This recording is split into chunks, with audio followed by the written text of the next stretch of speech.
특이해가지고 모든 사람들이 다 할 거라고. 왜냐면 그런 이야기는 함부로 할 수가 없어요. 줄리랑 이름은 들어보셨죠? 네. 김명진 씨랑 대학원을 같이 다녀, 국민대 대학원. 도저히 믿겨지지 않는 그런 생활을 하고 있어서 이 사람 줄리라고 했어요. 제가 기억나는 게. 야, 뭐 줄리가 무슨 그 줄리란 이름이 어딨어? 그거 뭐 분명이야? 이쁘지 않았어요. 줄리 과거사 일부를 알고 있는 저로서는요, 줄리는 악마가 맞습니다. 아마 이거 공개가 되면은요, 대한민국 뒤집어집니다, 진짜로. 따로 부르는 예쁜 이름이 있다고 그 친구분이 그래가지고 뭔 이름이 뭐냐 하니까 그래 줄리라 그래가지고. 양재택이 저 엄마가 섭씨를 그렇게 시키네. 거의 다 아는 분위기로 수군수군 됐죠. 제가 김명진이가 섭씨를 하고 다니는 뭐 이런 거를. 저 양재택이랑 이제 갈아타고 제 이제 김범수 제 아나운서랑 이제 그거 하나보다. 대통령을 뽑는 건데요. 왜 여성들을 가지고 이 난리통 속인지 잘 이해가 안 됩니다. 국모를 선거하는 건 아니잖아요. 무슨 최영욱이 뭐 이러는데 왜 제가 이런 거 가려고 뽑는 게 아닙니다. 그럼 여기 뭔데 여기 준비는 못 입히는데 이거. 준비는 못 입히는데 이거. 열린공감TV는 어느 한 개인의 사생활에 대해 파헤치려 하는 것이 아니다. 그녀는 평범한 사람이었다. 그런데 어느 날 그녀와 그녀의 어머니 두 모녀는 어느 한 사건의 중심에 서게 되고 그녀들은 일확천금인 약 53억 원에 이르는 돈을 독식하기 위해 두 사람의 인생을 철저하게 망가뜨려 버린다. 정상적인 거래였다라면 아무 문제가 없었을지도 모른다. 하지만 그녀들의 욕심은 끝이 없었고 그 욕심을 지켜내기 위해 대한민국 최고의 막강한 공권력인 검사를 이용한다. 어떻게 이런 일이 가능했을까? 평범했던 그녀들이 어떻게 검사들과 인연을 맺고 그 어마어마한 돈을 독차지할 수 있었던 것일까? 열린공감TV는 이러한 엄청난 범죄를 저지르고 두 사람의 인생을 철저하게 유린했으며 심지어 그중 한 명은 이 세상을 떠나버린 17년이 지난 지금까지도 끝나지 않고 여전히 진행 중인 이 사건이 이렇게 흘러오게 된 배경을 찾아 나섰다. 최초로 라마다 르네상스 호텔 지하 나이트클럽 볼케노에서 근무했던 여성 줄리에 대해 이야기했다. 사라져버린 역삼동 사거리 라마다 르네상스 호텔과 그 지하에 있었던 볼케이노 나이트클럽에 대한 진실은 당시 관계자들의 기억에 의존할 수밖에 없다. 정작 중요한 것은 그녀가 줄리였던 또 다른 이름을 사용했던 그곳에 있었다는 사실이며 그녀는 그 존재를 통해 다양한 전관계, 판검사, 연예계 사람들을 접대하는 소위 에이스들 중 한 명이었다는 것이다. 열린공감TV는 여러 경로를 통해 다양한 이야기를 듣고 있다.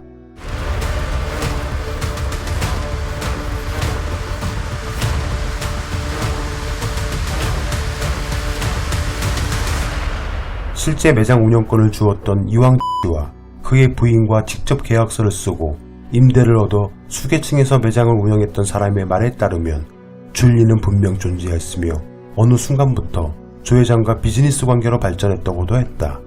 왜냐면 그런 이야기는 함부로 할 수가 없어요.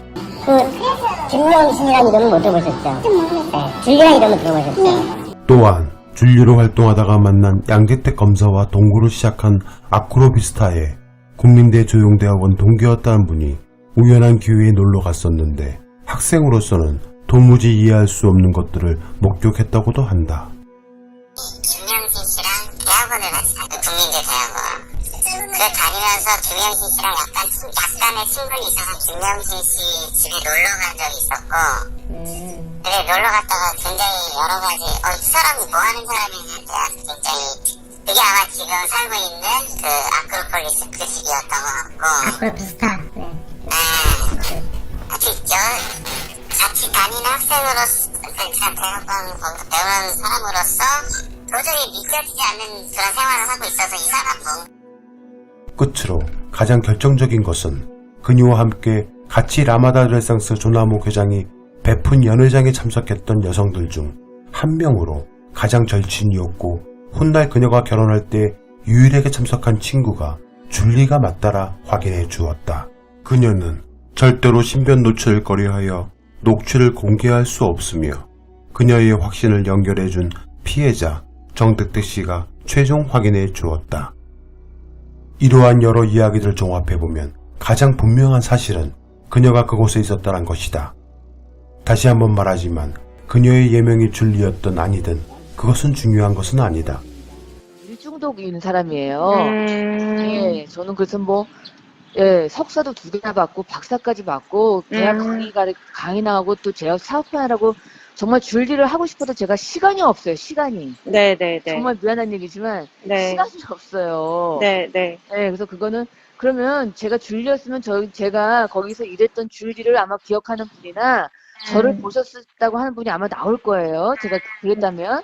네네. 근데 안 나올 거예요, 아마. 제가 그런 적이 없기 때문에. 그래서 그거는 이제 시간이 지나면 예, 모든 거는 아마 가려지게 돼 있어요. 지금 이거는 완전 진영 공개, 이거는 완전 누가 소설을 쓴 거예요, 그냥 소설. 열린공감TV는 이제 그동안 추적 탐사 보도를 통해서 그 윤석열 그 후보자의 부인 김건희 씨가 경기대 회화과를 졸업하고 1998년 11월 달 그 동기생 그 졸업 작품전에 나타났을 때 이제 산부인과 그 의사와 결혼한다는 얘기가 있었다는 사실을 확인을 했습니다. 그리고 윤석열 후보자와 그 결혼하기 전 유부남이었던 그 양재택 전 검사가 제3자 명의로 분양받았던 그 아크로비스타 306호에서 부적절한 관계를 이어갔다라고 하는 사실도 부인하기 어렵게 됐습니다.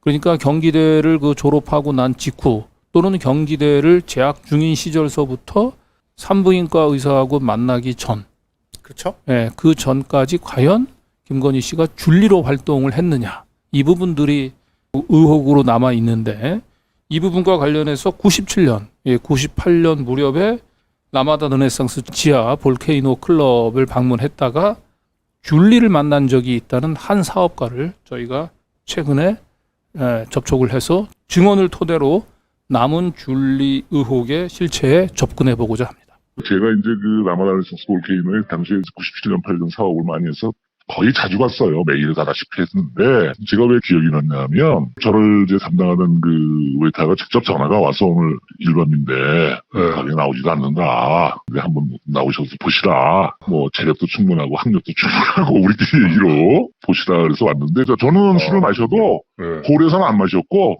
룸에서만 먹었습니다. 항상. 아마 세 명이 들어왔는데 이제 그 중에 일반미가 그 줄린가 하는 분은 한 분이었죠. 그러니까 그분은 나중에 왔어요. 한참 뒤에. 나중에 오는 거는 일반미라고 부르는 여성은 나중에 왔었다는 거죠. 네, 그분이 이제 그분인데 제가 기억을 더듬어 보니까 서로 이제 돌아가서 이제 자기 소개를 하는데 이름을 줄리라고 했다. 줄리라고 했어요. 제가 기억이 나는 게. 그때 당시에 이름이 줄리라고 소개를 했고 제가 기억이 나는 건 본명을 물어봤었어요. 너 이름이 뭐 줄리는 아닐 거 아니냐. 김명신이라고 그랬던 것 같은 기억이 나고, 근데 1시간 반 정도, 그 뒤에 무슨 다른 뭐 2차로 벗다거나 애프터가 있었다거나 이러면 제가 그분을 정확히 기억을 하겠는데, 그리고 지금 사진 나오는 것처럼 이쁘지 않았어요. 요즘 아이들 하는 얘기로 시야계를 많이 했어요.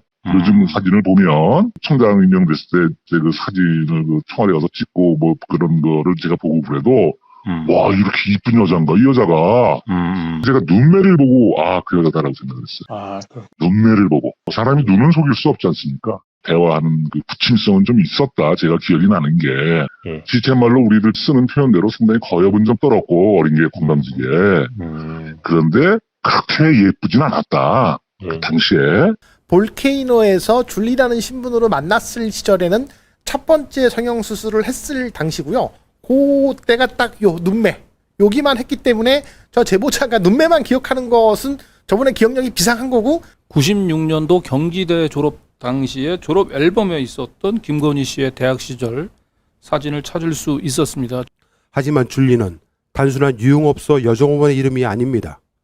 줄리는 라마다 르네상스 호텔 볼케이노 나이트에서 서초동 아크로비스타로 이어지는 기득권 동맹이 피워낸 악의 꽃으로 보입니다.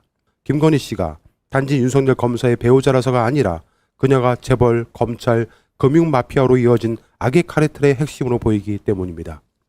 그녀가 2009년 코바나 컨텐츠 대표가 된 이후 무수한 대기업과 금융기관들이 앞다퉈 그녀의 스폰서가 되려고 한 것도 마찬가지 이유입니다.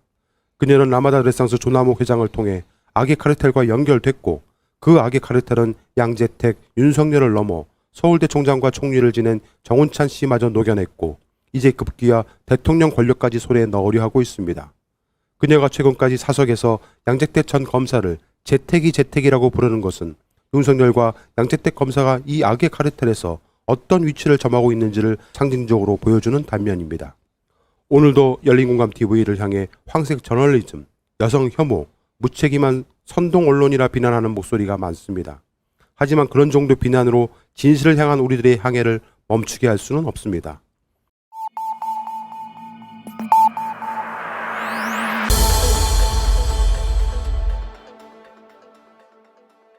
저는 2002년부터 거의 10년 가까이 근무를 했고요, 호텔에서요. 그때 저희 회장님 VIP시라고 해서 한강 최은순 그 어머니 이름은 제가 몰랐어요. 나중에 지금 나와서 알게 된 거고요. 그때는 저희가 김명순이라고 해서 김교수님이라고 부르라 그래서 저희 직원들은 오시면 김교수님 오셨습니다 하고 항상 양재택 검사랑 왜냐면 저희가 양재택 검사라는 것도 알게 된 게 조 회장님이 그때 항상 검사 그분을 VIP로 항상 생각을 하고 데리고 다니셨어요. 양 검사라고 VIP시고 자기의 그거니까 굉장히 VIP 서비스를 원하시면서 그래서 저희는 이렇게 오면은 양재택 검사랑 최원순이랑 김명신이 셋이 와서 항상 식사를 시키고 주문을 하고는 그 엄마는 주사를 먼저 하고 자리를 뜨세요. 그리고 식사를 둘이 하세요. 양재택이랑. 조 회장님은 저희한테 가끔 전화로 김명신이 간다. 저희는 뭐 그냥 조 회장님이 말씀하시면 거의 다 VIP로 생각을 하고 굉장히 좀 어렵게 한마디로 VIP 서비스를 하는 거죠.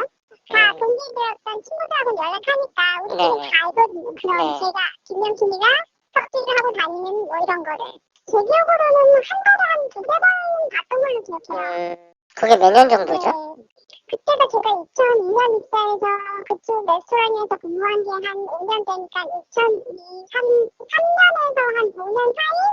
근데 그 전에도 많이 왔었기 때문에 저희 선배들이 거의 뭐 그런 거를 다 알고 저한테 얘기했기 때문에 아마 그 전 2002년 전부터 아마 자주 왔을 거예요. 근데 저는 입사 이후에 봤기 때문에 제가 본 걸로만 말씀드리는 거예요. 그 전거는 솔직히 제가 안 봤으니까 그 선배들 얘기 듣는 거니까 얘기해드릴 수 없고 제가 본 거는 제가 직접 봤으니까 양재택이랑 최원순이랑 그리고 몇 년 후에 왔는데 선배들이 야 김건희도 제명했대 이제 김건희 교수님이라고 불러 그래서 아 네 그냥 그런 거 알았죠.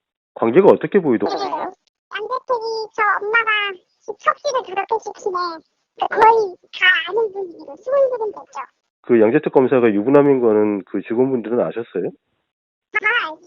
당연히 그냥 첩이라고 거의 알려져 있는 상태였어요.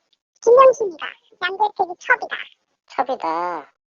거의 그러니까 한마디로 엄마가 딸을 저렇게 섭취도 시켜? 뭐 이런 식으로 수군했죠. 지금은 그 여자가 대통령을 하려고 하잖아요. 그러니까 그런 사람이 되면 안 되지 싶어서 이거는 나라 망하는 길이니까 제가 아는 정보 하에 말씀드리려고요. 일각에서 제기했던 결혼 전 검사와의 동거설에 대해서도 해명했습니다. 아니 저희 집에는 항상 제 친구들 모여 살았어요. 저희 집에 누구랑 동거할 시간이 없어요.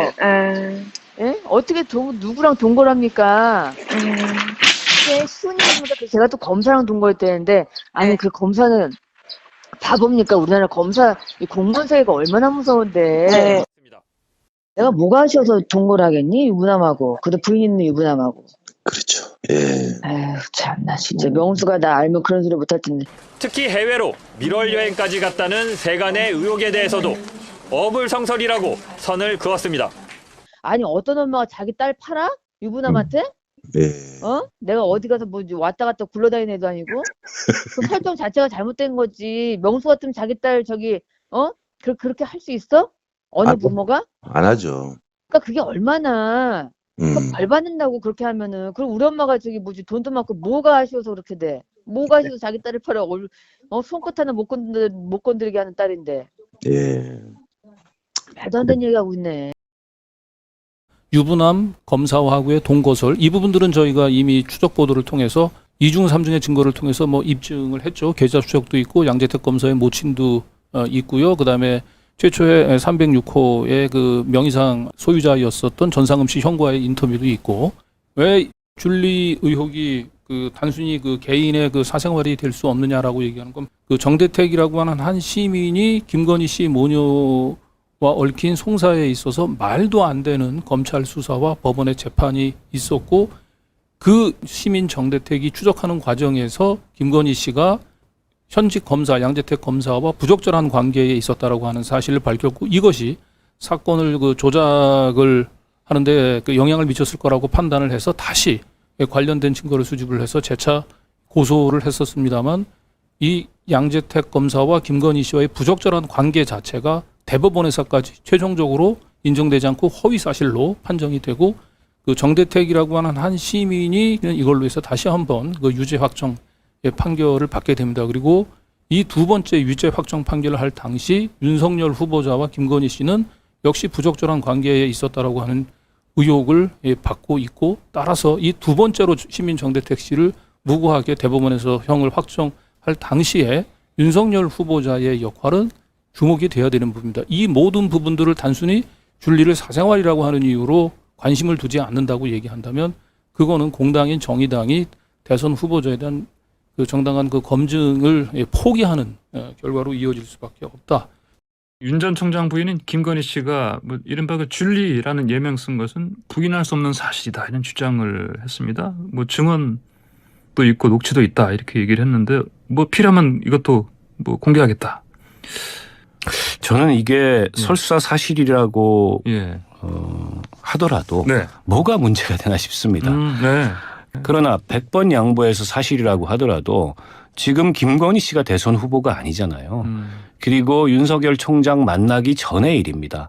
그 전에 김건희 씨가 어떤 직업을 가졌건 또 어떤 일을 했건 그게 왜 대선 후보자의 결격 사유가 되어야 되는지 잘 모르겠어요. 만약 대선 후보자인 당시의 검찰이었던 윤석열 씨의 권력을 등에 업고 그걸 통해서 어떤 부정한 일을 저질렀거나 부당한 이익을 누렸다라고 하면 그건 당연히 검증의 대상이 되고 열린공감 TV는 어차피 줄리 논쟁에 있어서 한복판에 들어와 있습니다. 그 검증의 단계를 그냥 징검다리 건너듯 뛰어넘어갈 수는 없는 노릇입니다. 과거 김명신 씨가 줄리 수 있음을 뒷받침하는 수많은 증인은 지금도 어딘가에 존재할 것입니다. 그들 중 한 명의 목격자가 겪은 그날의 생생한 기억을 오늘 시민들께 공개합니다. 그때 저는 제가 사채업을 했었고요. 주로 처음에 시작은 이제 부천에서 일반 식당 업주들을 상대로 이제 하다 보니까 룸사롱이나 이런 술집으로 이제 연결이 됐었고, 그때 이제 볼케이노까지 가게 됐고, 그렇게 이제 규모가 계속 커지게 됐던 거예요. 그래서 이제 가끔 이런 일을 하다 보면 접대도 할 수도 있고, 그리고 이제 제가 어제 얘기했던 그분은 굉장히 줄도 많았고 발도 넓었고 인맥이 많아요. 근데 그때 이제 그분한테 전화를 했죠. 회장님, 우리 거기 갈 건데 오실 거냐고 그랬더니, 갔더니 깜판한 입은 여자가 있는데 자세가 어땠냐면 무릎에다 손을 올리고 그다 좀 있으니까 또 그냥 뭐 어깨도 감고 분이. 근데 그분이 원래 여자 문제가 조금 좀 그래요. 그냥 아무나 잠자리하고 막 이런 부류기 때문에 그냥 대수롭지 않았죠. 그런 게 우리는. 저기 아가씨 잠깐만. 그때 중간에 앉았어요. 그래서 물어봤어요. 회장님 누구예요? 난 또 이건 줄 알았어요. 솔직히 이건 줄 알았어요. 그게 아니고 여기 대학생인데 등록비 벌로 나온 것 같더라. 나왔다가 아니라 든 것 같더라. 그렇게 얘기하더라고요. 그래서 도와주는 거예요. 그랬더니 지난번에도 한번 여기 왔었대. 거기 이제 그 애를 안 쳤대요. 땀이사 뭐 그러던가 말던가 팁은 쥐가 줄 것이고. 그러냐고. 그리고 우리 쪽으로 이제 건너왔어요. 다시 재밌게 노세요. 그러고 왔는데 회행해서 부르스 치러 갔나 봤더니 없어요. 안 들어와요. 그래서 아무것도 없어요. 안 들어오더라고. 그래서 어디 찾았고 없는 거예요. 야, 얘 갔구나. 근데 쟤는 뭐냐 근데. 95년도, 96년도 학생이라고 했어요. 쟤는. 그리고 제 얼굴이 그때 김건희 얼굴이 막 몇 개가 이렇게 뜨잖아요. 그렇죠, 지금 현재 얼굴하고는. 완전 딴 사람이에요. 저도 그걸 보고 얘가 얘구나. 줄리라는 이름은 제가 그때 당시 들었고. 네, 이 얼굴은 이 얼굴이에요. 그 이때는 보면 얼굴이 좀 넓거든요. 너부대다하다 그랬잖아요, 제가. 제가 그때 뭘 했냐면, 아니, 기왕에 앉힐 것 같으면, 기왕에가, 저기 이첩이 주고 갈 것 같으면, 이쁜 애를 앉히지, 그랬더니, 신선하잖아. 대학생이니까. 그때 제가 물어봤을 때, 뭐냐고 했어요, 제가. 그 정도 농담 비슷하게 할 수 있는 그런 관계였고, 그래서 제가 그랬더니, 뭐, 설마? 그랬더니, 맞아. 그때 당시 제가 알기로는 2차비가 25만원 정도 했을 거라고 생각해요. 20만원에서 25만원? 거의 2차 다 뛰죠. 그리고 검사들 얘기도 많이 했었고요. 아, 그래요? 그러니까 이 줄리라는 애는 아무나 잡지는 않았던 것 같아요. 걔는 내 몸을 뭐 더럽혀서라도 어떠한 권력 있는 남자라든가, 그러니까 앞으로의 지 성공을 꿈꾸지 않았을까. 그래서 윤석열이 같은 사람도 잡았고, 누구죠? 김범수, 양재택이 다 권력 있는 사람들이잖아요. 걔 목적은 그게 아니었을까라는 생각이 들어요. 시간이 지나면 모든 것이 가려질 것이다. 네, 시간이 지나서 모든 것이 가려지고 있습니다. 줄리를 본 사람이 있을 것이다. 그런데 안 나올 것이다. 그런데 줄리를 본 사람이 오늘 나왔습니다. 오늘 그 이야기를 집중적으로 할 것이니, 저희는 뭐 김건희 씨께서 줄리를 본 사람을 찾아달라고 요청을 했기 때문에 찾아드렸다라는 주장을 하고 싶습니다. 네. 이날이 줄리라는 사람 만난 게 5월 7일인 것 같아. 라마다 그 회장님이 우리 뭐 태권도 행사하는데 그 행사를 갖다 보셨다고 이야기하면서 거기서 그 대단하고 재미나게 잘 봤는데 얼굴이 나와가지고 회장님이라 그러길래 내가 마침 그 나이트 클럽 쪽을 갔다가 잠깐 들려보니까 마침 그 게시글 한번 만나가지고 얘기도 하고 싶고, 운동하고 한다든지 이런 친구들은 그런 쪽 사람은 단 한 명도 없는데 그 궁금하기도 하고 또 그래서 한번 이야기를 해가 오늘 그 멤버들도 소개시켜주고 할 테니까 한번 인사도 나누고 또 마음이 드시면 또 가끔 한 번씩 놀러 오시고 하면 저희가 또 그리고 이제 있으니까 파트너 될 만한 분을 불렀다고 그래가지고 조금 있으니까 아주 젊은 여자분들이 2분이 왔는데 그 조 회장이 아유 김 교수 어서 와 이러면서 왔는 분이 보니까 상당히 인상이 남성적으로 생겨가지고 여성적이 아니고 한 분은 여성적이고 이런데 그걸 통성명을 하고 기억에 남는 것은 이름 말고도 거의 따로 부르는 예쁜 이름이 있다고 그 친구분이 그래가지고 이름이 뭐냐 하니까 그래 줄리라 그래가지고 그 줄리가 무슨 뜻이에요 하니까 그 친구분이 이야기하더라고. 원래는 줄리가 아니고 주얼리인데 주얼리라고 부르는데 애들이 부르면 이제 주얼리 하는데 주얼리 다 줄리라 하기 때문에 그렇게 부르다 보니까 그게 줄리가 됐다고 그렇게 이야기를 하시더라고요. 그 시간 강사가 그런데 어느 대학이냐 하니까 성심여대인가 하여간 무슨 여대 같아요. 우리 후배가 근무하는 교수로 있는 같은 대학이라 가지고 내가 창가에 가 휴대폰으로 또 전화해가지고 그 교수한테 야 너 학교에 있는데 이러이러한 여자분이 시간 강사라는데 아냐고 있냐고 물어보니 아유 우리 모르겠는데요. 나는 전혀 모르는 사람이 모르겠는데요. 이렇게 하걸라. 그 학교 이야기를 자꾸 하고 이러니까 아이고 지금 나쁜 일이 생겨가지고 먼저 가봐야 되겠다 그러면서 그 자꾸 본인에 대해서 마침 또 이야기하다 보니 아는 대학이고 아는 교수가 있고 하니까 이야기하다 보니 그게 좀 꺼림칙했는지 막 그냥 거기서 그러다가 또 남상이고 이러니까 남자 상이 우리 광 대표 나오고 이랬잖아요. 그 여자분인데 가기는 그런데 그 당시 할 말은 전혀는 무당이 하기 딱 맞는데 이름이 와이어 나왔네. 만약에 그 신기 있는 여자 그런 그 스타일이 있잖아요. 그거 딱 보니까 이게 남상에다가 딱 그게 완전히 그런 스타일이 신기가 있어. 그리 신기가 있는 그런 쪽에 있는 여자의 색이 세다고. 자, 이러한 제보를 토대로 저희 열린공감TV는 김명신 씨가 1995년에서 1997년경 대학생 신분 또는 졸업생 신분으로 다른 일을 병행을 하면서 줄리로 활동했을 정황적 의심에 기인한 보도를 했었습니다. 자, 그런데 여전히 줄리 의혹을 규명하는 것이 대통령 후보자의 검증과 무슨 상관이냐는 반론이 계속해서 나오고 있습니다. 야권 유력 대선 주자인 윤석열 전 검찰총장이 부인 김건희 씨가 과거 줄리라는 이름으로 유흥업소에서 일했다는 의혹에 대해 집사람은 술 마시고 흥청거리는 것을 싫어한다고 해명했습니다. 윤 전 총장은 경향신문과의 인터뷰에서 줄리 의혹에 대한 질문을 받자 상식적으로 받아들일 수 있는 얘기냐며 이같이 말했습니다. 이어 집사람은 새벽 2, 3시까지 책을 읽거나 컴퓨터 앞에 앉아 있을 만큼 쉴 틈 없이 공부하고 열심히 일하는 사람이라며 고교 교사와 대학 초빙 겸임 교수도 했고 석사 학위도 2개나 받았다고 강조했습니다. 네, 이번엔 그 술 실력에 그 관련된 그 기억인데요. 주량인가요? 네네, 주량. 그 윤석열 후보자가 그 부인 김건희 씨가 줄리라고 하는 이름으로 유흥업소에 출입했다라고 하는 의혹을 전면적으로 부인하면서 했던 말이 있죠. 술은 뭐 전혀 제가 한 번 따라 들었지만 받지는 해놨지만 전혀 이래도 되지도 않았었고 술을 거의 못 먹었군요, 그러니까. 그러니까 마시는 걸 제가 못 봤어요. 그냥 제가 따라주기 받기만 의례적으로 받기만 했지만 술은 전혀 안 드셨고. 동생인 건희 씨가 평생 술 마시는 모습도 본 적이 없다며 이른바 줄리 의혹에 대해서는 격앙된 반응을 보이기도 했습니다. 전체 여동생이 옆에서 사석에서도 술 먹는 걸 단 한 번도 본 적이 없어요. 평생. 아, 정말요? 네. 아예 한 잔도 안 해요. 저는 평생 맥주 한 잔도 입에 대는 걸 본 적이 없어요. 저는 오빠로서. 과연 김건희 씨가 술 한 잔 못할까? 네. 술 잘 마신다. 네. 술을 전혀 못하진 않습니다. 네. 깜짝 놀라서 우리 맥주하고 이렇게 먹고 그냥 재밌게 돌아가는 얘기 하죠. 그러니까 놀러 와서 얘기를 듣고 고기나 먹고 맥주나 마시자고.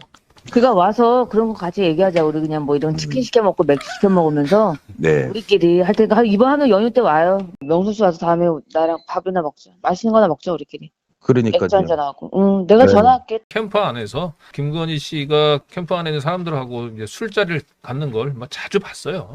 네, 그래서 사실은 어떻게 많은 사람들이 그 목격한 술자리를 목격했는데도 이렇게 윤석열 후보자나 그 오빠가 대놓고 김건희 씨는 이제 술을 못 먹는다는 얘기를 할 수 있을지. 심지어 뭐 술 먹는 것까지 거짓말을 합니까? 술 먹는 것까지. 그러니까. 그 동기생들의 기억에 따르면 김건희 씨가 대학 4학년 때 아주 화장을 그 짙게 하고 다니면서 또 학교에 뉴 그랜저 차량을 또 몰고 나타나기도 했다고 해요. 그리고 수업만 끝나면 바로 학교를 이제 빠져나가기도 했다고 하고요. 특히 MT 가서는 화장을 앉아서 거의 2시간씩 할 정도로 화장에 매우 공을 들였다고 합니다. 그래서 이게 그 작가로서 자신의 어쨌든 그 역량을 몰두하는 그런 모습들과는 좀 거리가 그 좀 있는 증언들인데 이 부분 동기생 인터뷰도 한번 다시 들어보도록 하겠습니다. 학교 다닐 때 4학년 때 승직 유예죠. 근데 학교 다닐 때 아예 처음부터 얘는 부자라고 흥이 났어요. 그림을 열심히 하는 친구는 아니었어요. 근데 그때만 해도 다들 학교 나가가지고 취업하는 친구들이 많은데 정신으로 그냥 수업 땡으로 다 집에 가고 사람들은 잘 어울리는 성격이었어요. 네, 저는 지금도 이런 생각을 해보거든요. 줄리가 과연 못 나오는 이유가 뭘까? 혹시 그때 그 일 때문일까? 라는 의구심이 들기도 해요. 근데 그때는 사생활이었지는 모르겠지만 지금은 공적인 영역이잖아요. 그렇죠. 이거는 사과나 해명도 안 될 겁니다, 아마. 그 정도 어마어마한 일을 저질러 놓고 무슨 뭐 영부인을 뽑니 대통령을 뽑니 국민의힘에서도 그렇게 하면 안 되죠. 저는 오히려 이 계기를 좀 만들어줬으면 좋겠어요. 이거 좀 터트려주게. 김건희 씨는 이제 스스로 뉴스버스하고의 인터뷰에서 줄리를 본 사람이 있다고 얘기하면 나타날 거다라고 얘기를 했고 저희 열린공감TV에 드디어 증인이 나타났습니다. 저희가 카톡 문자를 통해서 그 질의를 드렸습니다. 최소한 그 줄리가 김건희 씨 본인이 아니라고 얘기한다면 저희가 보냈던 카톡 문자에 뒤늦게라도 답변을 주실 것을 부탁을 드리겠습니다. 나는 줄리가 아니다. 사실 줄리 얘기가 저희 열린공감TV에서 작년 2020년 10월 달에 추석 특집으로 첫 보도를 한 이래 지금까지 쭉 이어져 온 거니까 벌써 1년이 훌쩍 넘었네요. 1년이 넘었네요. 네. 저도 사실은 열린공감TV하고 결합하기 전에 이 보도를 보면서 이게 사실인가 긴가민가 다 그랬을 거예요 아마. 사실은 다 그게 이제 진실이 되어버렸다는 게 그러니까요. 지금도 아마 많은 분들은 믿지 못할 거예요. 그리고 네. 일부는 또 믿고 싶지 않을 거예요. 중요한 거는 자기가 줄리였다라고 하면 본 사람들이 나올 것이다. 그렇죠. 네. 했는데 줄줄이 나오고 있습니다. 이번 대선에 이제 어록에 등장하는 기록될 만한 말 중에 하나죠. 정말 줄리를 하고 싶어도 시간이 없었다. 자, 그런데 김건희 씨 같은 경우는 만약에 그냥 줄리라고 하는 걸로 유흥업소에서 활동했었다라고 얘기를 하면은 그건 말 그대로 사생활이죠. 그걸 굳이 들춰낼 필요 없어요. 네. 자, 그런데 일단 첫 번째로 본인이 줄리로 활동한 적이 없었다라고 우린 지금 얘기할 수 있는 건 거짓말을 한 거예요. 거짓말을 했죠. 첫 번째로 거짓말을 했고, 두 번째로 줄리는 이 유흥업소에서 자기가 줄리라고 하는 예명을 활동을 하면서 자신의 여성을 무기로 해가지고 이 권력층과 연결이 돼서 스스로 인맥을 쌓았어요. 뭐 거기까지도 용인이 될 수 있다고 봅니다. 네. 문제는 그 인맥을 활용을 해서 부정한 재산을 축적을 했고요. 네. 그 과정에서 억울한 피해자가 나왔어요. 그리고 그 피해자가 하고 소송을 하는 과정에 권력을 이용을 해서 또다시 부당하게 이분들을 다시 한번 또 피해자로 만들어. 그러니까 이 줄리 같은 경우는 단순히 유흥업소 내에서 벌어진 사생활의 영역이라기보다는 이로 인해서 권력을 축적하고 부를 축적하고 이걸 통해서 피해를 본 사람이 있단 말이에요. 내가 정권 잡은 거기는 완전히 완전히 무사하지 못할 거야 아마. 열린 공간? 열린 공간? 거기는 이제 권력이라는 게 네. 빨리 잡으면 우리가 안 시켜도 알아서 경찰들이 알아서 입건해요. 만약에 지금 관계자가 말한 이러한 사람이 대한민국 청와대 안방마님이 된다고 한다면 국제적으로 어떻게 볼까요?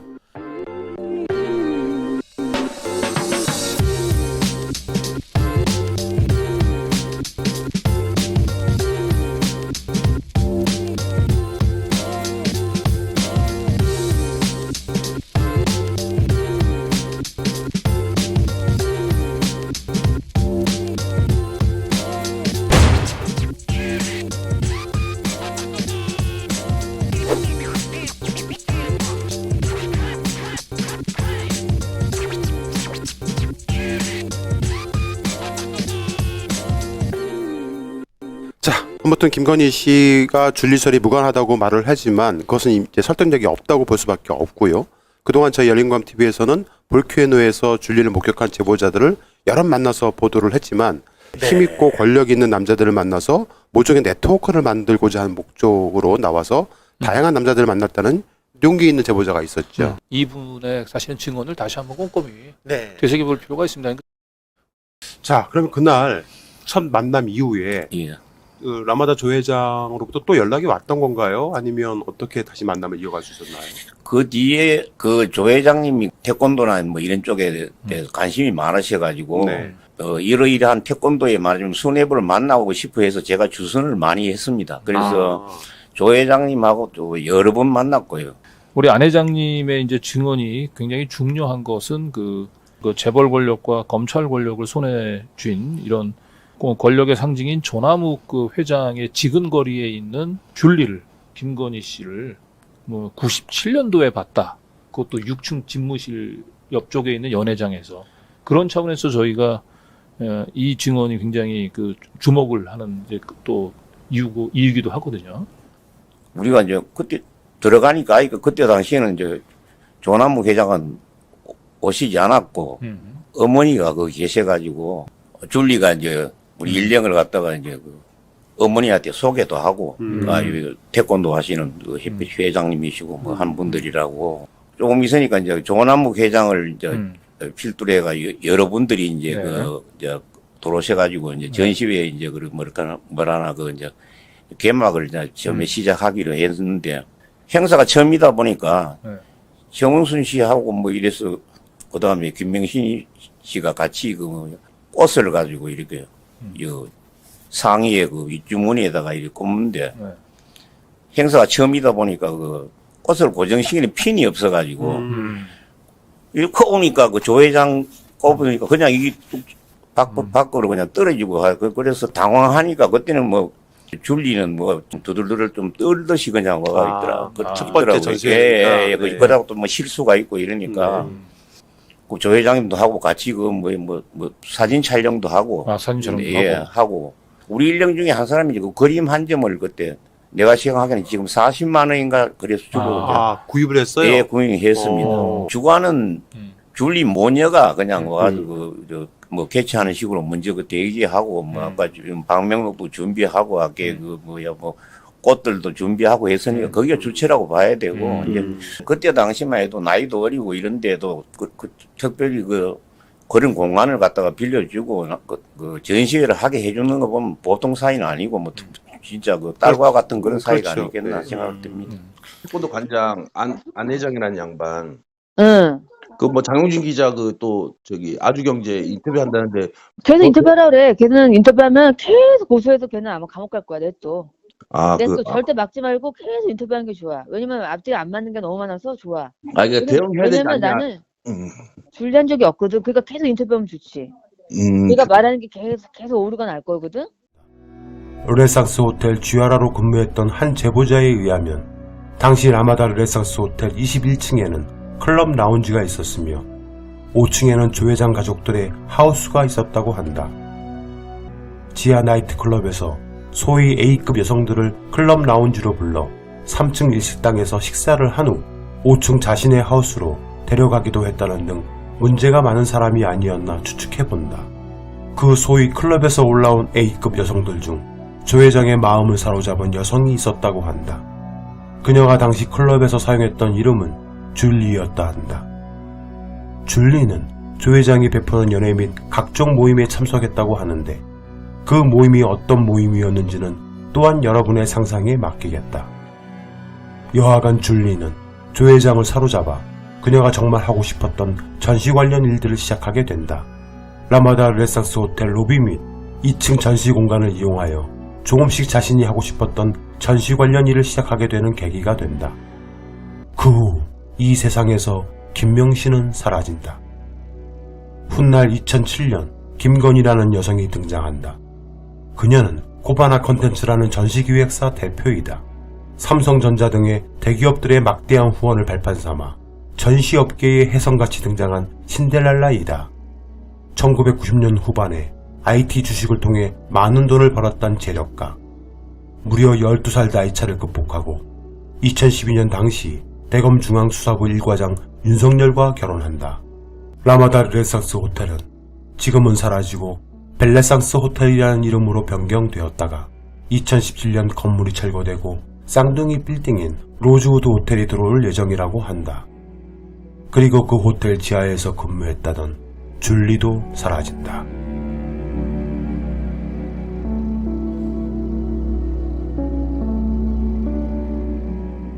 씨랑 뭐 수십 차례 통화한 거에 대해서 뭐 취재한다고 그러는데 명수 씨가 그거 했어요? MBC에서 좀 알아서 어디 소문이 돌아가지고 참 큰일 났네 진짜. 큰일 났네 진짜. 큰일 났네. 참 큰일 났네 진짜. 큰일 났네 진짜. 큰일 났네.